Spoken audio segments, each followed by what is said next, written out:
learners, welcome back to Soundarya Study Zone. In today's video, let us see one of the most important topic in theory of computation, that is Pushdown Automata, PDA. So before that, we know about DFA, right? So DFA can accept languages like a string having substring A, B, A, or string ending with A, ending with B, starting with A, or having even length, etc. Right? But there are certain languages where DFA completely fails. So the most important example of that is A to the power n, B to the power n. So why does DFA fail in this kind of languages? So as the name suggests, DFA means deterministic finite automata.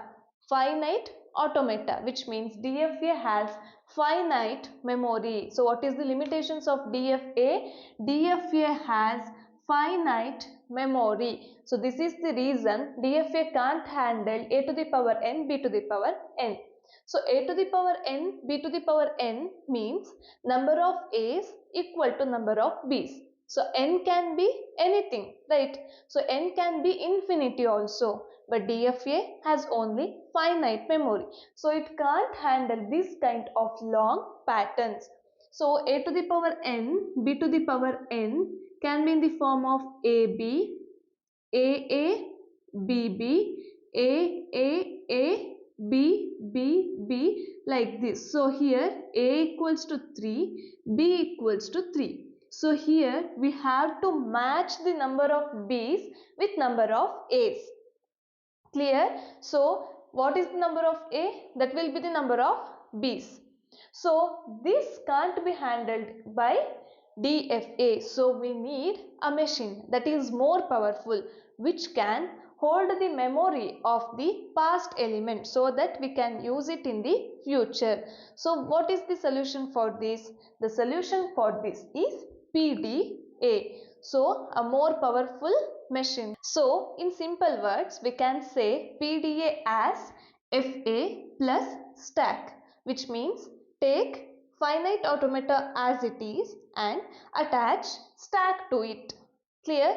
So we are taking finite automata as it is, which means we are taking this one as it is and we are just attaching stack. Why we need stack? Because stack can count unlimited things. One problem of DFA is covered from this, and stack can remember past inputs. So it can remember past inputs, which means the number of A's before was 3. So we have to write the number of B as 3. So it can remember past inputs too and match earlier symbols with later symbols. So we can do pattern matching also. So FA, which has the limitation of finite memory, is overcome with this stack, which has unlimited memory, remember past inputs and match earlier symbols with later symbols. Clear? So PDA can recognize language which is called as context-free languages. Okay, now we have why are we using stack? So we know that we have arrays, queues and many other things, right? But why we are particularly using stacks? So we know that stacks use the mechanism that is last in first out, which means let us take like this. We are arranging the books, okay, one after the other. We are arranging the books like this. So the book that is at the top, the book that we arranged at last is the book that we are taking first. So this is the book I kept last, right? Last in is this book, and if I have to take the book, I will take the first one. So last in will be the first out. Clear? So this is the mechanism of stack. So LIFO is helpful in recognizing patterns like A to the power n and B to the power n. So let us see how. So what is the design of stack? It is like this, right? So the topmost element or first element is called as Z0, right? So let us take, we have A to the power n, B to the power n, which means I am taking n equals to 3, okay, n equals to 3. So it will be the form of A, B, B, B. Now I am telling how PDA works, okay. So we got A. We have to match number of A's with number of B's, right? So when I get first element, so how does stack works? Stack, in this stack we have push and pop, right? So push means we are inserting one element inside this stack. Pop means we are taking out or removing one element from stack, right? So look here, I got A. So what I have to do is, if I get A, I have to push the element to the stack. So I pushed this A. And again I got A. So if I got A again, I have to push. So A. And again I got A. So I am pushing A 3 times. A. 3 times A is pushed. Now I got B.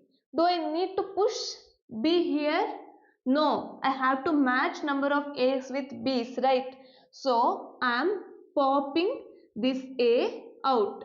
So for this A, I popped this A. Again I have B. So I am popping the next topmost element. If I popped this A, there is nothing here, right? Stack is here, topmost element is this one. So I am, for second B, I am removing this A. So A is popped again. Now remove the next element. So for third B, I am removing this A. So for, look here, now stack is empty, right? So I got to know that there are 3 A's before. So for 3 B's, I am popping out 3 A's. This is how finite automata with stack works. Clear? So 3 A's I pushed into this stack.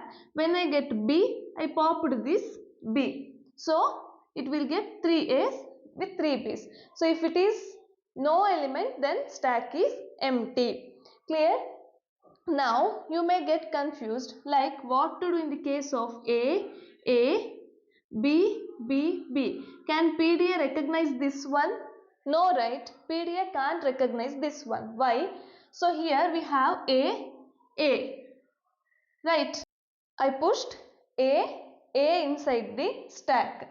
Now I got first B. So I am popping this A out. So for this B, I am popping this A out. For next B, I am popping this A out. For this B, if I look at this stack, the stack will be empty. So now pattern goes wrong, right? So there is no equal number of A's and B's. So PDA can't recognize this one. So are you clear now? PDA can recognize palindromes or having equal number of A's and B's like that. So in the case of A, B, like this case, PDA can't recognize the language because stack was empty. If stack is empty and there is still one element, then it can't recognize. Or if stack is, if there is A but no B here, then also it can't recognize the language because stack still has the element. Clear? So how does PDA works? At each step, PDA checks current state. So whether I am in Q0, Q1, Q2 and current input symbol A or B, top of the stack, which means if it is A and I got the symbol B, then it will check the current state and then current input symbol, that is B, and then top of the stack we have A. So we are going to pop A because I got B. Clear? So this is how PDA works. So now the important topic in the examination point of view, that is formal definition of PDA. So PDA is formally defined as a 7 tuple. So what are all the 7 tuples? As you know, so Q is a set of states, finite set of states. And then we have sigma. Sigma means finite set of input symbols. We can call it as alphabets. And then this is gamma. Gamma means finite set of stack symbols, the symbols that are there in stack. And then this delta. So delta is transition function. And then Q naught, which is an initial state, and then Z naught, that is initial stack symbol, which means here if we have stack So at first this one will be Z0, right? So after that, if I add an element and then if I add the element, this one will become Z0, which means initial stack symbol at first and then we have the top symbols then. Okay, at first this will be the initial symbol and after that this one will become top symbol, after that this. Okay, it will work like this. And then F is a final set of states, which means set of states which are accepting states. So set of final states. So I hope you have understood till here, right? So in the next video I will be explaining about transition functions and how to solve this a to the power n, b to the power n example. I hope this video helped you. If this video helped you, don't forget to like the video, subscribe to my channel and share it with your friends, and wait for part 2. Bye bye.